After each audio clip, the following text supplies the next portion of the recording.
2.18. Изи! Насыпай!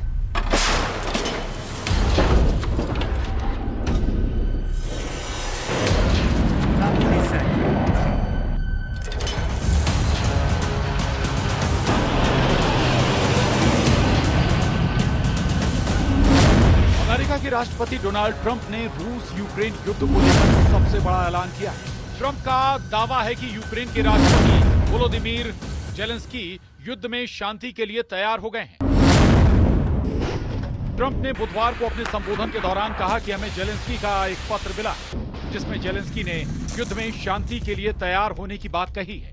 Trump का यह दावा कुछ दिनों पहले ओवल ऑफिस में जेलेंस्की के साथ हुई तीखी बहस के बाद आया। दरअसल 28 फरवरी को ओवल ऑफिस में ट्रंप और जेलेंस्की की तीखी बहस हुई थी, जिसके बाद पूरी दुनिया समझ गई कि अब जेलेंस्की की हार फाइनल। लेकिन फिर 2 मार्च को लंदन समिट में जेलेंस्की को यूरोप का पूरा साथ मिल गया। लेकिन अगले दिन 3 मार्च को ही अमेरिका ने बड़ा फैसला लिया, जिससे यूक्रेन को झटका लगा। 4 मार्च को जेलेंस्की ने कहा कि वो युद्ध नहीं, शांति चाहते हैं। अब सवाल उठता है कि 5 दिन के अंदर कैसे बदल गया यूक्रेन का युद्ध? 5 दिन में कैसे पलटा अमेरिका? 5 दिन के अंदर कैसे घुटने पर आया यूक्रेन? और 5 दिन के अंदर क्या पुतिन के हमलों से बचने के लिए जेलेंस्की ने बड़ा फैसला कर लिया है? दरअसल 3 मार्च को अमेरिका ने यूक्रेन को सप्लाई होने वाले हर हथियार की डिलीवरी पर ब्रेक लगा दी और ट्रंप ने बताया जेलेंस्की शांति नहीं चाहते, जिसके बाद यूक्रेन का फौरन रिएक्शन आया और शांति की बात कही। साथ ही जेलेंस्की ने कहा कि वो और उनकी पूरी टीम ट्रंप के मजबूत नेतृत्व में काम करने को तैयार है। दरअसल जब ट्रंप ने हथियार रोके तो जेलेंस्की ने फैसला किया कि अब एक वीडियो बनाना है और वीडियो बनाकर ट्रंप तक मैसेज पहुंचाना है। जेलेंस्की ने देर रात खुले आसमान के नीचे वीडियो बनाया और फिर उसे वायरल कर दिया, जिसमें शांति की बात कही। वीडियो में यूक्रेन के राष्ट्रपति वोलोदिमीर जेलेंस्की ने व्हाइट हाउस में गत शुक्रवार को अमेरिकी राष्ट्रपति डोनाल्ड ट्रंप के साथ हुई बहस को खेदजनक करार दिया। उन्होंने मंगलवार को कहा कि ट्रंप के साथ टकराव अफसोसजनक और चीजों को सही करने का समय आ गया। उनके इस बयान से कुछ घंटे पहले ही व्हाइट हाउस ने यूक्रेन के लिए अमेरिकी सैन्य सहायता रोकने की घोषणा की। यूक्रेन के राष्ट्रपति वोलोदिमीर जेलेंस्की ने व्हाइट हाउस में गत शुक्रवार को अमेरिकी राष्ट्रपति डोनाल्ड ट्रंप के साथ हुई बहस को खेदजनक करार दिया। उन्होंने मंगलवार को कहा कि ट्रंप के साथ टकराव अफसोसजनक और चीजों को सही करने का समय आ गया। उनके इस बयान से कुछ घंटे पहले ही व्हाइट हाउस ने यूक्रेन के लिए अमेरिकी सैन्य सहायता रोकने की घोषणा की। अब इस वीडियो के सामने आने के बाद सवाल उठ रहे हैं कि क्या जेलेंस्की का ये बयान सबूत है कि जेलेंस्की ने ट्रंप के सामने सरेंडर कर दिया? क्या जेलेंस्की ने ट्रंप को अपना बॉस कहकर पुतिन की मानने के लिए वो तैयार हो गए? क्या अब इसी तरह जेलेंस्की ओवल ऑफिस में बैठकर ट्रंप के कोरे कागज पर दस्तखत कर देंगे?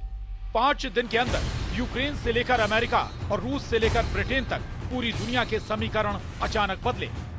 यूक्रेन में जो युद्ध चल रहा है उसमें ये बात साफ है कि जेलेंस्की की फौज पूरी तरह पिट रही है और पुतिन की फौज हर मोर्चे पर हावी हो रही है।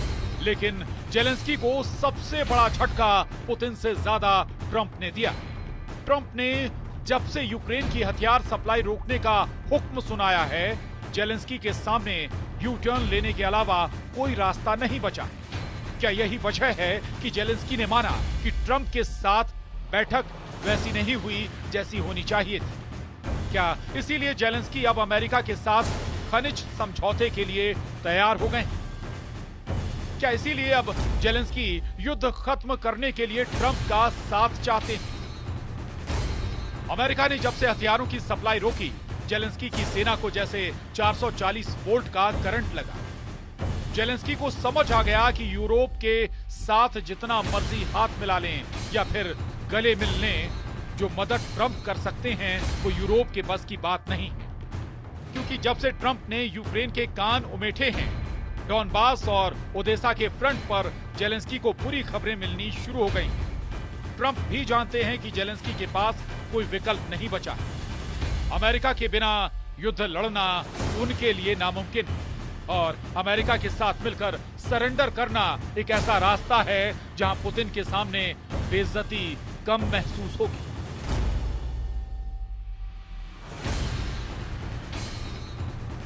जेलेंस्की की तरह ट्रंप भी बदले बदले नजर आ रहे हैं, तो क्या यूक्रेन फौरन हथियार डाल देगा? यूक्रेन के मोर्चे पर लड़ाई फौरन खत्म नहीं होगी।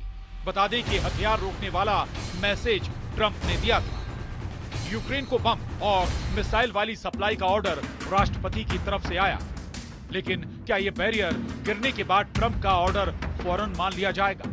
सवाल है कि क्या यह हथियार वाला ट्रक बैरियर के आगे बढ़ पाएगा?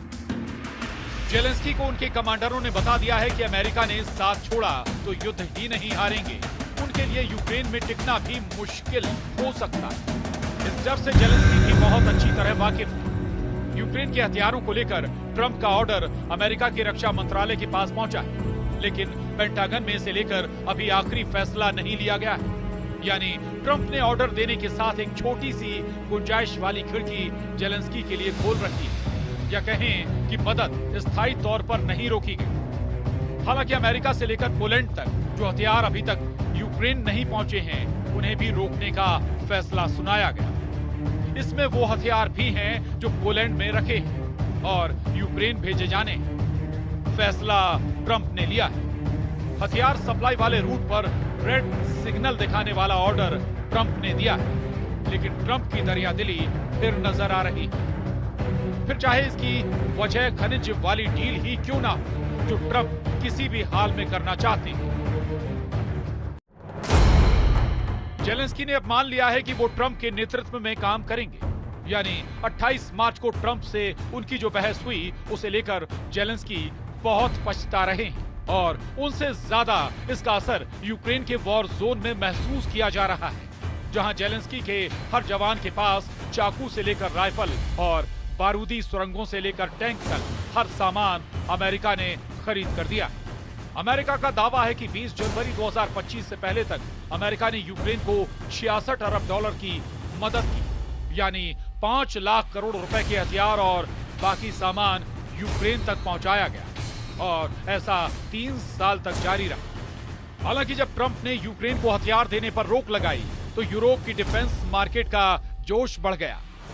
स्टॉक मार्केट में उन हथियारों की कंपनियों को सुनहरा भविष्य नजर आने लगा, जो अब तक यूक्रेन को बम, मिसाइल समेत कई हथियार पहुंचाते रहे हैं। वैसे ट्रंप और जेलेंस्की की मीटिंग के बाद पूरा यूरोप एक्टिव हुआ है। जेलेंस्की के साथ ओवल ऑफिस में जो कुछ हुआ, तब ट्रंप ने जेलेंस्की को जो कड़वे शब्द सुनाए, उसकी चर्चा यूरोप में लगातार हो रही है। पूरा यूरोप उन शब्दों के बदले जेलेंस्की को और ताकतवर बनाना चाहता है। मेलोनी से लेकर मैक्रों बता रहे हैं कि यूक्रेन को कैसे बचाया जाएगा और इसी ट्रैक पर चलते हुए रूस को कैसे यूरोप से भी दूर रखा जाएगा। इसीलिए मैक्रों ने वो परमाणु छतरी खोल दी है जो पूरे यूरोप को एटम बम वाले हमले से बचा सकती है। यूक्रेन भी, ब्रिटेन भी, इटली भी, जर्मनी भी, यूरोप का कोना कोना इस छतरी के नीचे आकर पुतिन के परमाणु गुस्से से बचना चाहता है। परमाणु छतरी यानी रूस की मिसाइलों के खिलाफ काउंटर अटैक की गारंटी, जो अमेरिका के बाद फ्रांस और ब्रिटेन ही दे सकते हैं, क्योंकि यूरोप में इन्हीं दोनों के पास परमाणु हथियार है। अभी तक अमेरिका की मदद से यूक्रेन की फौज ने वॉर जोन में पैर जमाए हुए हैं, नहीं तो डॉनबास तक पूरी तरह रूस के कब्जे में है। अमेरिका से मिले हाइमार्स रॉकेट से लेकर पैट्रियट मिसाइलें, जिन्होंने रूस को कीव और खार्किव से दूर रखा है। वहीं एब्रम्स टैंक से लेकर F-16 फाइटर जेट भी अमेरिका के दखल पर यूक्रेन तक पहुंचे।